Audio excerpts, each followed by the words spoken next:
Question Lane is a podcast where the goal is to solve problems through the process of questions and answers.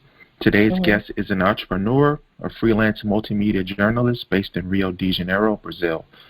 As a journalist, she focuses on reporting Brazilian economic and political topics from an Afro-Brazilian perspective. Today's series of questions and answers will be centered on Area 6 politics and Area 8 sex, specifically her YouTube video, The Whitening of Brazil.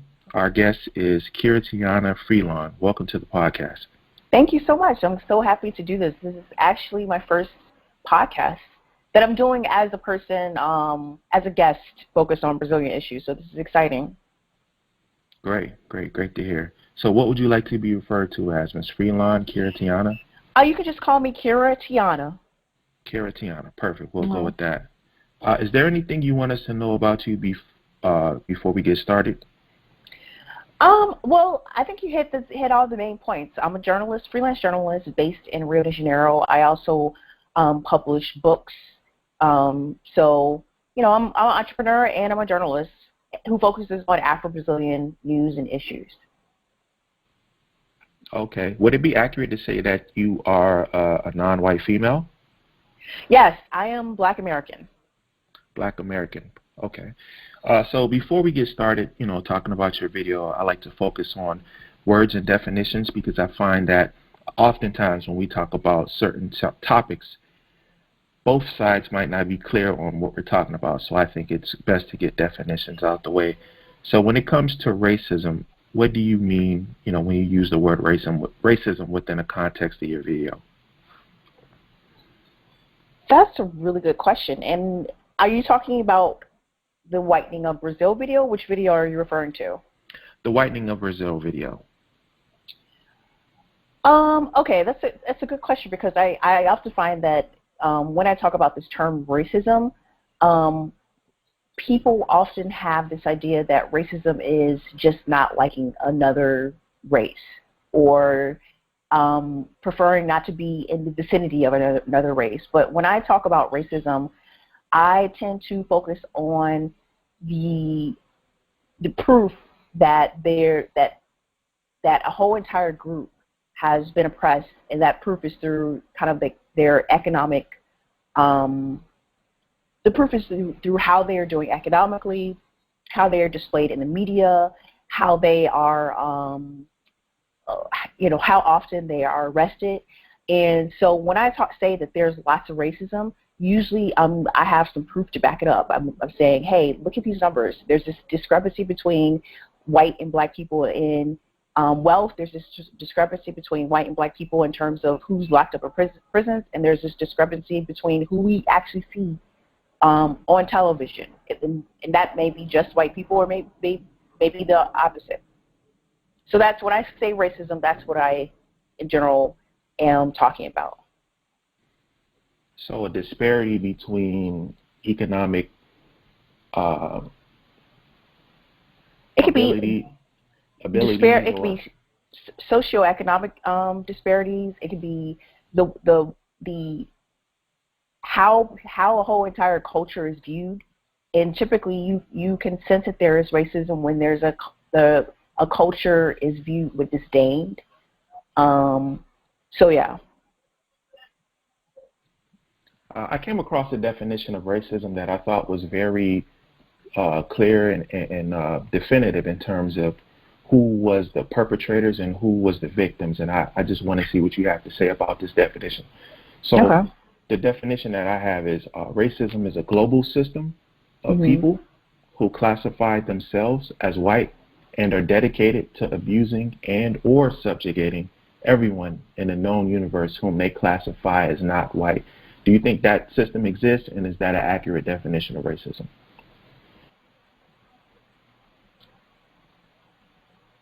I can see that being, I feel like that definition of racism is not a definition that that the typical person walking down the street will understand. That's a very global, like, all-encompassing definition of racism that I would say is I would actually say is true, but I also think we have to understand that a lot of the racism that actually happens, and particularly in Brazil, I would say, I can't, and I'm not sure if I would say this in the U.S., it's racism, but it's like a type of racism that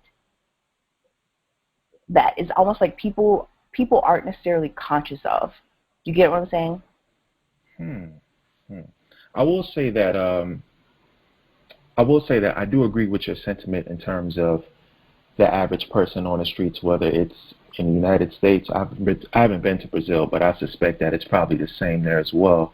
Mm-hmm. Black people or non-white people in general would probably not understand that type of definition or that type of disparity between white and non-white people. But just generally speaking, do you think that's an accurate definition in terms of what racism is globally? Can you repeat that definition? Sure. A global system of people who classify themselves as white and are dedicated to abusing and or subjugating everyone in the known universe whom they classify as not white. I would never stand next to that definition just because I don't apply racism to all white person. Do you get what I'm saying? So that I just wouldn't.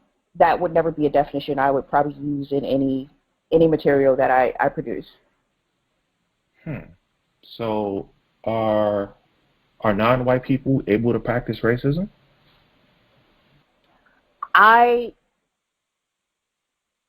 So I'm going to be honest with you. My expertise is not in just the definition of racism.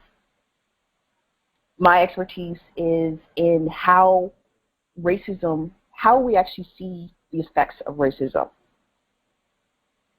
So I know the effects of what racism has done in Brazil. I know the effects of what racism has done in the United States.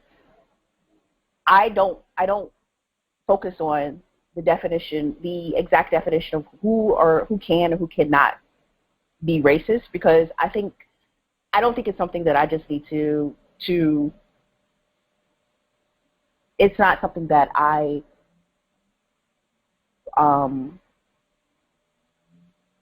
just don't need to involve myself in that question. Sure, no issues. I just want to be clear in terms of what racism means when we talk about racism, because oftentimes when I talk to guests, they might have different definitions of racism. So I think it's always best to be clear from the beginning. Well, that's the thing. That's why I feel like people have different perspectives on racism and how it affects their particular lives. So that's why I feel like establishing this one catch-all definition doesn't necessarily make sense to me. Do you get that? Because I can't even. I feel like a lot of us will understand, think that we know racism when we see it, but I find it very difficult to just have this one definition. That's one line at that. Oh no, I definitely agree. My definition is not universal. It's just a question. Mm-hmm. So I found it interesting. The video had a lot of points that I found very interesting, and I wanted to see what were your thoughts on them. So one was, I noticed you and your guests were talking about racial classifications in Brazil. Can you briefly explain what the racial classifications are in Brazil? Sure. So there's so basically I'm going to talk about how there's two types of racial classifications. There's the actual racial classifications that you'll find in the census. Just like in American census, you will find that you could choose between being black, white, Latino, Asian. I think you could even be Hispanic, non-white, or etc. Brazil has its own classifications, and so those actual census classifications are the following. They are white. They are white, preto, which is black, which I think a majority of African Americans will fall under. Then you have pardo, which technically means brown, which Could also be something that refers to like a person who appears mixed race. Then there's amarillo, which is yellow, that refers to Asian people. And finally, there's indigenous. And the indigenous label refers to people who actually do have a connection with their actual indigenous tribe, even though lots of people have indigenous heritage. Despite these classifications, traditionally Brazil's racial classifications have always been very not distinct, very malleable, because Brazil has always had significant intermixing between races, whether it be between indigenous and Portuguese, or Africans and Portuguese, or Africans and indigenous people. The appearance of a typical Brazilian person, there actually is no no way to say what does a typical Brazilian person looks like, because I mean, they look African, they look mixed race, they look white. There was also a significant immigration of Europeans at the turn of the 20th century, so you have tons of people who don't look like they're mixed race. And so given the fact that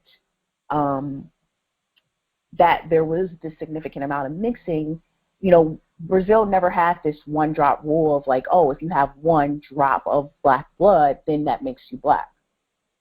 It's always been, basically the goal has been, if you are, historically, if you've had some bit of white blood, the more white blood you have, the more willing you were to claim your whiteness, and the more willing people were to accept you as white.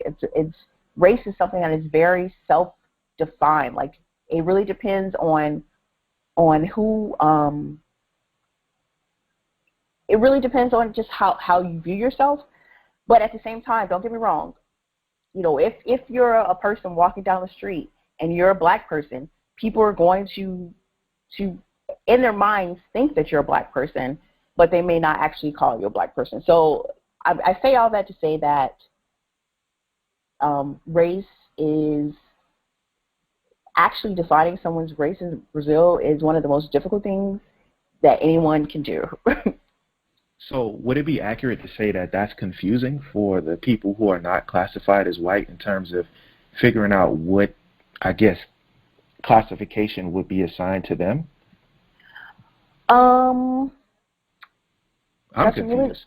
That's a really good question. I think I do think there is a subset of, particularly a subset of mixed race Afro-Brazilians who, well, so first of all, let's just say this. Traditionally, because of just like, because of racism, because black people have really been kind of showed in positive light on television in Brazil, historically and traditionally, people have been unwilling to actually mark preto, which it means you're the blackest, on the census form.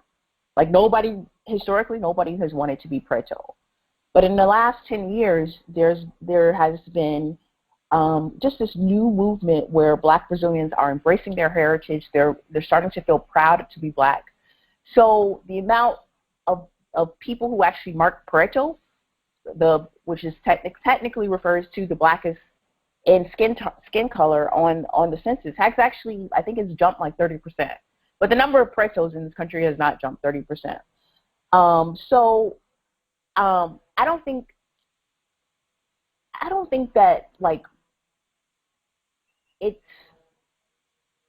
all I can say is it's complicated. Will I call it difficult? I don't think it's difficult because nothing in Brazil is straightforward. Like, this is a country where what appears to you to be simple is not simple. So for a Brazilian, the fact that their race could be they could be maybe white in Bahia, which is the blackest state, but black in Santa Catarina, which is a significantly much more whiter state, that makes sense because they understand that Brazil is complicated like that. Yeah, and the word I used was confusing because, like I said, I've never been to Brazil or anywhere in South America, but just from watching the video and just doing a little bit of research through college, I found it interesting that what people would be classified as in the United States in terms of being black is totally different from down there. Mm-hmm. And what was the gentleman in your video name? His name was AD Jr. Mm-hmm. AD Jr. He made some interesting comments that I found to be enlightening to me, because he said something to the degree of, now is the civil rights movement as it would be in the United States during the 60s. And he said that people are embracing their blackness now, and there's not a lot of representation on television and movies. And I just wanted to ask you, is that how are black people portrayed down there? I mean, if they're that's a really good question. So Brazil has historically been a country where there was limited literacy. And when I say limited literacy, that means basically like until the 1980s, and even until the mid-1990s, probably half of the country didn't really read at the appropriate level. And because literacy was so limited in this country, television and radio were like the most important forms of communication. And there's a dominant television station called Globo, and every family has a television. And this particular television station, if you were to actually come to Brazil and watch Globo for a good week, you probably would not think that you were watching a television station in Brazil, because everybody who is featured as a star or put or heralded is a very European-looking person. They oftentimes are blonde, very light-skinned, very straight hair. And when you do see black people on television, you're going to see them being portrayed as criminals. You're going to see them in the news when maybe there was some kind of fight in a favela. You're going to see maybe a black woman when she has lost her son to drug trafficking violence. So it's 100% obvious that if the way you rely on getting information is only through television, then you will come away with a perspective that black people are only bandidos, which is the word that people call criminals. Black people are not rich. Black people are not pretty, and that the only people who live good lives in Brazil are white, blondes, and people with straight hair. And so that, unfortunately, that is changing because of the internet. With the internet, you don't have to rely on the television to get images of black people. That's interesting. You talked about the literacy rate was very low up until the 80s. Mm-hmm. Was it outlawed for black people to be able to read or have access to equal education, or what was the educational system like for the average Brazilian? That's a really good question. That's actually a good question that I'm researching myself. So the difference, the main difference that I find between Brazil and America, Brazil, both countries having had this history of slavery, both countries having had significant populations of black people. In the U.S., it was obviously more in the South. So obviously in the U.S.,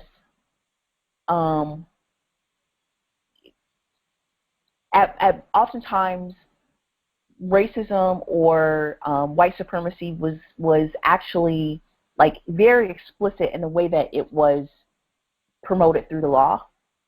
So I guess what would an example of that be? Well, actually, let me backtrack a little bit.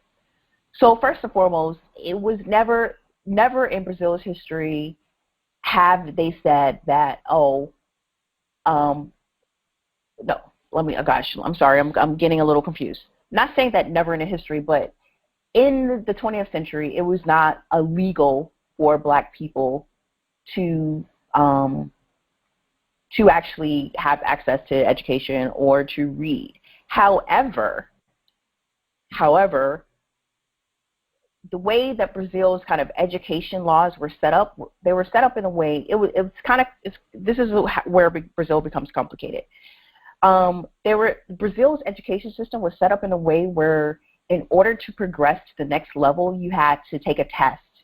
So, like, I have a couple of friends whose parents remember, like, maybe the 1950s and 60s, in order to go past fourth grade, you actually have to pass the fourth grade test. So if you didn't pass the fourth grade test, then you basically could not continue your education.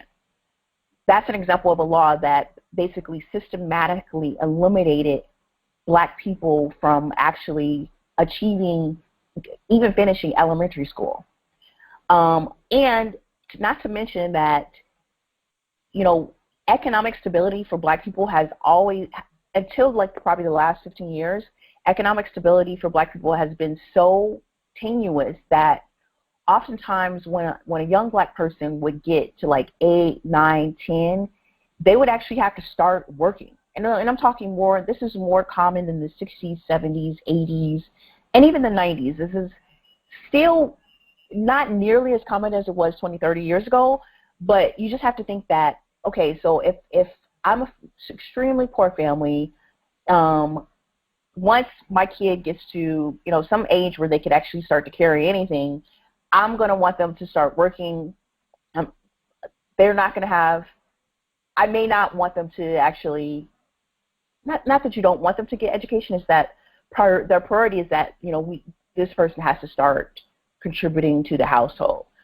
So, like I said before, it was never against the law in the 20th century. I'm not talking about during slavery. It was never against the law in the 20th century for black people to achieve education, but it's through the systematic kind of disenfranchisement of poor people and of people who live in favelas. It's very difficult for black people to achieve high quality education. So would it be accurate to say that the application of racism in Brazil is more of a refined version as opposed to what black Americans like myself would have faced in past years with Jim Crow and open segregation and not having access to loans and things of that nature? In Brazil, it's more refined in terms of people are mistreated. It's just not openly spoken about. It's not written in law. It's just how it's applied. Yeah, I would actually say a lot of the Brazilians will say that the racism in Brazil is much more sneakier, much more suave, and actually more difficult to fight because no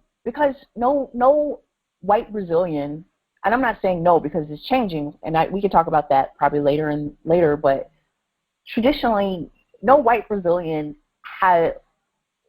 would ever say, oh, I hate black people in a public. Like, that's just not something you would actually,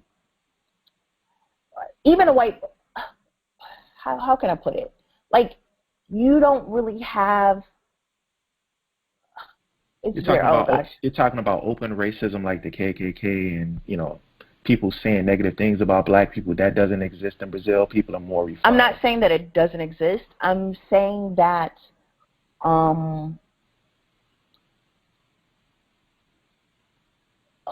okay, let me try to backtrack a little bit. One of the biggest differences between black and, let me just explain to you two big differences between black people and white people in America versus Brazil. First and foremost, poor black people will almost always be around poor white people. Black people have less income, tend to be poor because of racism than the white Brazilians. But if you go to a favela in Rio de Janeiro, it may be majority black, but there's always going to be poor white people in the favela as well. So you do have that thing where there are always going to be white people. Oftentimes there are always white people who have grown up around black people. And I think that leads to an element where you don't really find that white people in Brazil are afraid to be just physically in the presence of black people. which I feel often does happen more so in America. Second, when I say that the racism is more suave, more refined, Brazil has always had a culture of cordiality, where as well, even if two people could hate each other, but they would still be cordial to each other. Whereas I feel like in America, Americans are much more abrasive, much more open in their dislikes. But this is changing in Brazil. I'm not saying that I'm saying this is what traditionally has been the case. So what I am saying is that the racism in Brazil traditionally hasn't been as openly hostile as the racism in America. But that is changing. What I found a little bit interesting when I watched the video was just thinking about what Black people in America went through in terms of not having their culture. Our names were stripped. We have European names. We have, basically American ways now. Mm-hmm. We don't really have a connection to Africa or anywhere else, except for small pockets like the Geechees, who might be, that's on the coast of South Carolina or Georgia, who maintain their African culture. In Brazil, are there people who are, generally speaking, are Black people in Brazil, have they maintained like their African culture, or are they just similar to Black people, just different names, different culture, different religion altogether? So I think the answer to your question, you can actually find the answer to your question in the difference between slavery in Brazil versus slavery in America. Most people think that most people have this idea that slavery was more brutal in America, or that slavery lasted longer in America. The truth is that America, I think, might have only imported maybe 5% of all enslaved Africans who actually made it across the Atlantic. America imported approximately 400,000 enslaved Africans, whereas Brazil, and to add to that, America's system of slavery, many would actually argue, was less brutal because America actually stopped importing new quote unquote new. I hate to use these types of words because we're talking about people. America stopped importing. The United States of America stopped importing enslaved Africans during the end of the 18th century, like past 1800. There's like you might hear a story about this ship arriving maybe from there or that from, like, there is a story of like in 1860 a ship of Africans arrived in Alabama, but basically America started relying on reproduction to continue to kind of renew its enslaved population. On the other hand, Brazil, not only was slavery much more brutal because the average life of a slave in Brazil was 10 years, and it was much more brutal because it was actually cheaper to buy enslaved Africans. Brazil was being much closer to Africa. So you have this constant importation of enslaved Africans, literally up until like the 1840s, even up until the 1850s. Which is the exact opposite of America. Another thing that happens in Brazil, which is different from America, Brazil is a Catholic country traditionally. America is a Protestant country traditionally, and it's pretty obvious that Protestants are much like, when people come into contact with Protestant religion, their culture, they are acculturated, meaning like they're kind of like maybe like their culture, whether it be their religion or even their music, is lost much more quicker than when someone comes into contact with Catholic religion. And the reason for that in Brazil in particular is that although Brazil was significantly a Catholic country, the Portuguese actually weren't the type of kind of like settlers or colonizers that the Portuguese were, they didn't really have a significant presence. Like, they didn't bring their families over. It was just men. And, you know, when the church came, the church wasn't necessarily, it wasn't like the church was everywhere. It was, in some places, especially in the interior, you might have a priest who would come maybe, I don't know, maybe you would have a priest who would come every couple of years to do marriages.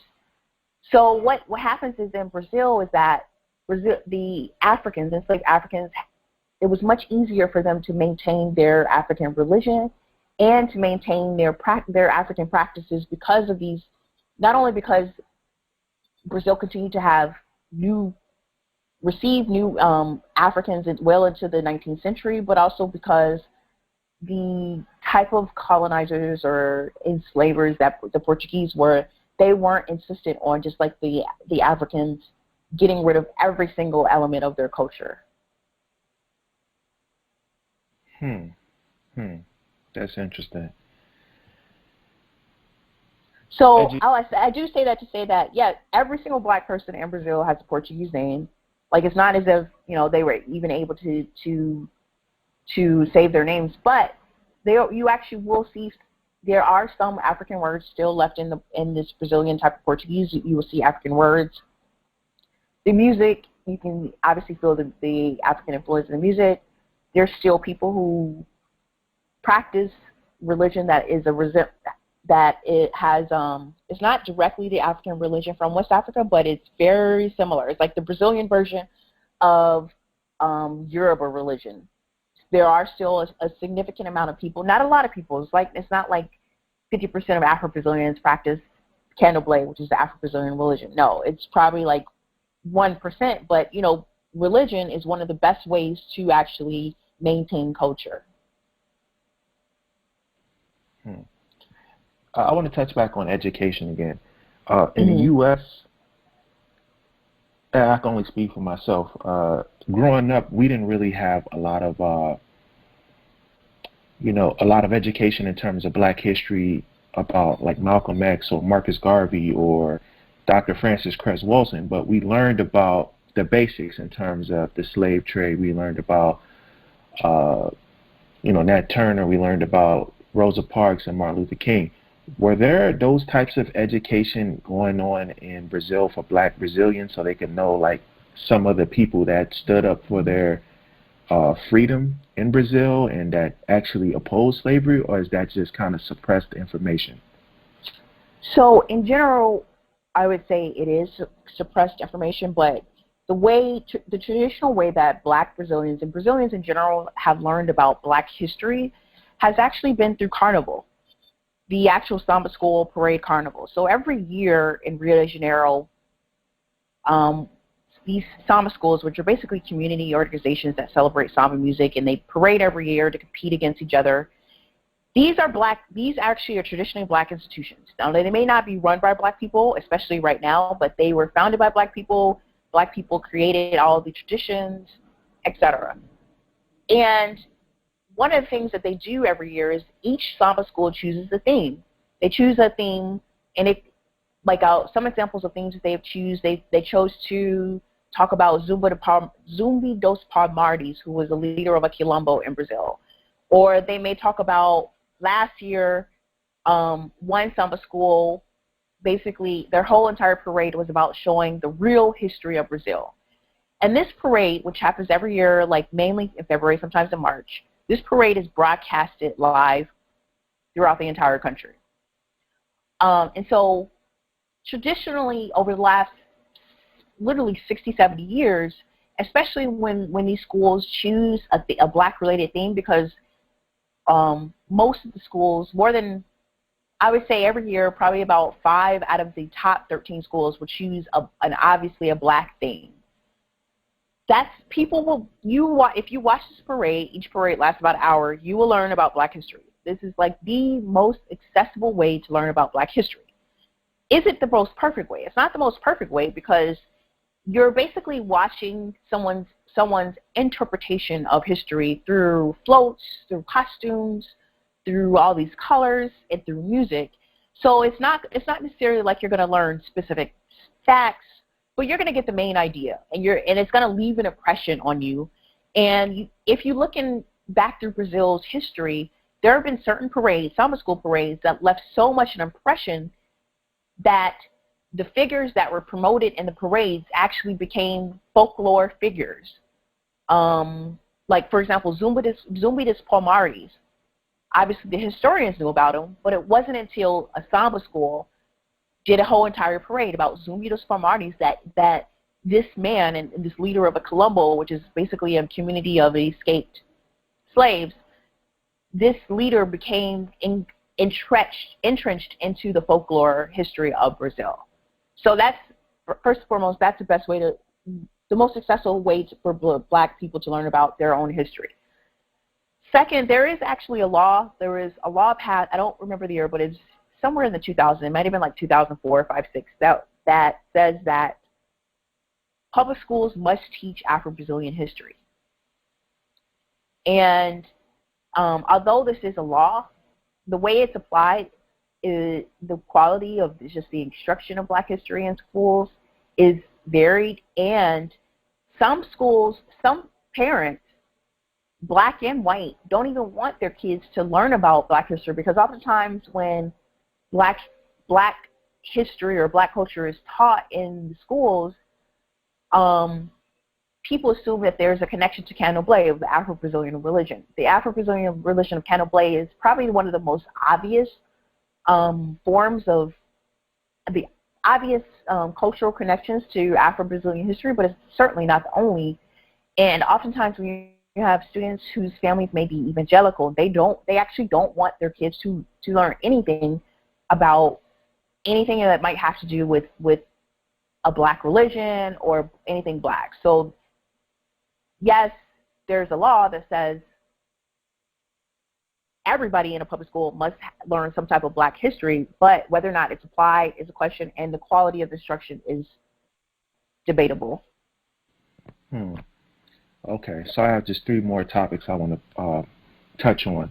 So one is, in the United States right now, there's the 2020 presidential election is coming up, and one of the sticking points that a lot of Black Americans, myself included, are focused on in terms of what we should say that we need when politicians come our way and try to get our vote is we want reparations for descendants of slaves because of the structural and economic disparities that Black Americans face in terms of being at the bottom, in terms of home ownership, access to business loans, etc. Has there been any type of movement in Brazil to push for reparations from the Brazilian government, or is that something that has not existed to your knowledge? So, in terms of there being some people, there are two examples that I know of that are kind of a version of Brazilian reparations. One is Brazil has this thing called Quilombos. Quilombos, the modern day Quilombos are communities of self-sustaining, traditional communities of Black people, and typically these are communities of Black people that were in the interior, and they were self-sustaining communities that had limited contact with modern culture, or not modern culture, but just like very limited contact with cities. Like a lot of them didn't have electricity until like the early 2000s. With the 1988 Constitution in Brazil, these communities were guaranteed the right to get titles to their land. Now, there's a very long process to actually get titles to their land, but some of these communities have actually gone through this entire process, and they actually own the land that their families have been living on for the last 150 years. So that might be an example of reparations. Some people do call this reparations, but the impact of it's a very small type of reparations in Brazil Constitution. Another thing that Brazil does have is that public university education is free in Brazil. And at all federal universities, and even a majority of the states in Brazil have some form of affirmative action that blacks and poor people can benefit from. And the effects, this started happening probably in the early 2000s. So basically what happens is you have to, in order to benefit from affirmative action, well, for each federal university, and it really depends on the state university. Brazil has a few significant programs that some people would actually say are a form of reparations, and I would actually agree with them. The Colombo movement being one, and affirmative action in Brazil's public universities being two. But I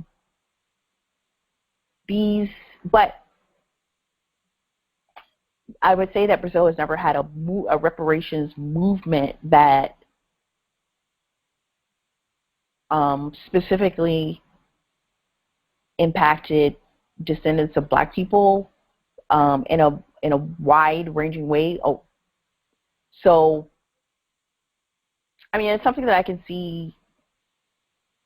I'm not even sure. I just know that there are a couple of ways that Brazil does have some type of reparations that I think actually is more significant than the U.S., but I'm not sure if the country will go beyond what it's doing now. Okay. So to conclude, your question about, because you talked about, you said personally you always had appreciation for your blackness. This is from your video, Whitening of Brazil. Mm-hmm. You always had an appreciation for your blackness, but, you found it curious when some black people move up the social ladder and have access to more capital, they choose to marry white. So based on the conversation that we've had today, and I'm just going to focus on Brazil, not the U.S., but based on what I've learned today, literacy has not really improved until the 1980s. A lot of black people don't want to actually be considered as black. Let's just say they would. It's much more different from the U.S., where every black person, I would say 80% of the people who are obviously black know that they're black, going to it publicly acknowledge that they're black, and they're not going to get mad at you if you call them black. I would actually say it's the inverse in Brazil, whereas 80% of the people who are black, they're not going to necessarily. 80% of all the people who could be called black in Brazil, which some people say is 50% of this country, almost 100 million people. I would say 80% of those people potentially would never ever actually call themselves black publicly, would get mad at you if you called them black, and don't really connect themselves to black issues. That's one of the biggest differences between the U.S. and Brazil. Yeah, and that's what I was gonna, that's what I was gonna say. Not having access to education, not even wanting to be classified as black, combined with the economic disparity in terms of white and black people in Brazil, and not having any, it sounds like any semblance of real representation on television or movies. It's very little. Mm-hmm. With those points in mind that we discussed earlier, does it make sense that black people don't want to be around other black people in terms of marrying? I think maybe it logically. Things. There's always stuff can make logical sense, but is it right? I think that's the thing. It's not necessarily right. And logically on paper, it probably does make sense. Like if you grew up in a place where you only see white people having money, then you kind of maybe somehow in your mind, even if you don't consciously think this, or maybe you don't even say this, it's been your brain has been programmed to think that being white comes with money. So you're going to try to do your best to approximate yourself to whiteness. I think one of the biggest, just to conclude here, I think one of the biggest differences between black people in America and, just based on a limited understanding that I've acquired through this conversation, that black Brazilians have is there is a lot of confusion in terms of what is black. In America, I'm a darker skinned man. Mhm. I have lighter skinned people in my family as well, but we're Mhm. all considered black regardless, like the one drop rule that you alluded to earlier. In Mhm. Brazil, there seems to be a lot of confusion in terms of who fits into the black category and who fits into the mixed category, and even the people that are in the black category don't necessarily want to be associated with being in the black category and don't want to actually learn about black history because of like Mhm. a Catholic religion. So that sounds like confusion on a level that I can't even fathom. I thought we were confused in America, but that sounds I more don't brutal know. I guess to I'm not me. sure if I would use the word confusion, because I do think that um I think I don't think just because Brazil, I think maybe because the categories of race are much more fluid here, it does not allow black people to unite as easily. Does that make sense? To Like, some degree. To some degree. I would never necessarily blame the confusion on Brazilian. I'm not even saying that Brazilian blacks haven't been able to unite, because there is a movement of black people who are obviously working against racism and institutional racism, etc. But I have to kind of somewhat agree with you that because of this one drop rule, um, black people kind of are able to kind of see another black person and immediately assume that that person is on my side. I'm not sure if that's the case here in Brazil.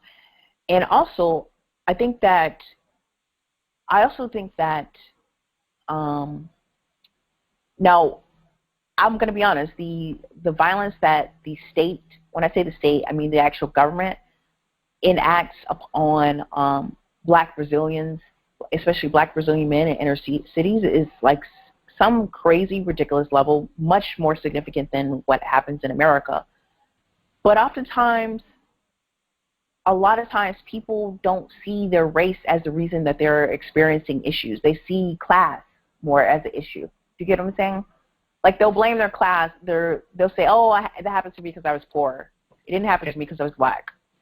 And that is an excellent point, and that sounds like a lot of arguments that people make here in the United States. But the point I was getting at with that is, I don't blame the black Brazilians, whether they are mixed or not, for their confusion. I would put the blame solely on the people who are in control, and I suspect that they could be white. But Mhm. um, what are some suggestions that you would have to give to black Brazilians that, in order to get together, have kids, build stronger families, and get justice for them down in Brazil? What would some suggestions that you would have to give to them? That's I like and don't like your question, because I mean I think your question assumes that what I've done things better than what they're doing now. I'm not saying that I think first and foremost, I think that the first thing what I found in my own like journalism is the first thing any black Brazilian has to go through is they have to kind of almost go through a re-education process where everything that they've learned through television, through mass media in Brazil, they literally have to kind of get rid of that and re-educate themselves on why Brazil is how it is, and learn the truth. Because the most of the people who I found who are able to kind of embrace their blackness, who are able to are open to dating black people. Those are people who literally have had to go through this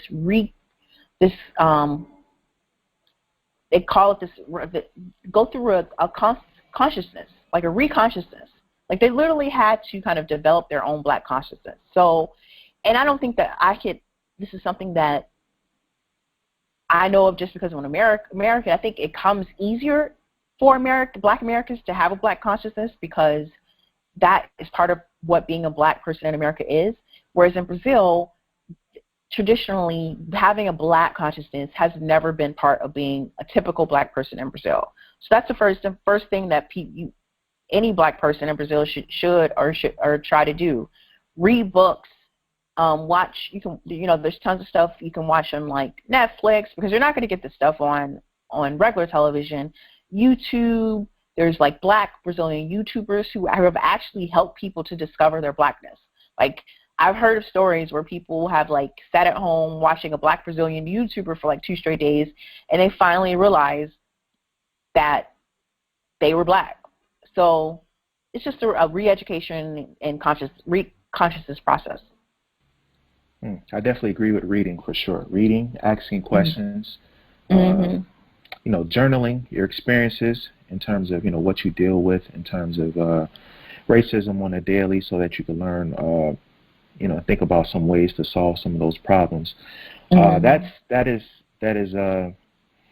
interesting. Wow. I think we'll leave it there. Is there any? It's a lot. Like, Brazil is a lot to take in. Honestly, it's so much to talk about in it. You talked about black males and violence against the state.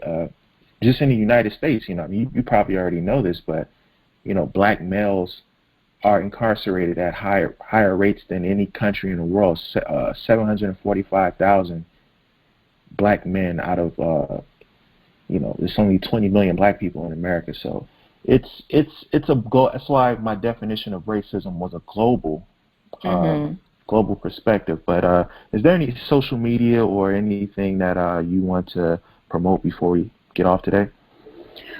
Well, I guess you can find me on Instagram at Kiratiana. I have this new project called Afro Rio Travel, which is basically the goal of this project is to help people to start looking at Rio de Janeiro as a black city, because it's a black city, and people don't know it because they spend so much of their time only in places where they won't see black people. So my goal is to promote these ways to enjoy the black culture of Rio. So the Instagram is Afro Rio Travel, and obviously you can follow me on YouTube at Kiratiana. Yeah, if I ever go to Brazil, I'll send you a message. Definitely, I would love for you to go to Brazil. Sure. Okay, thank you for your time, and I definitely appreciate learning about Brazil. Okay, thanks so much. Bye.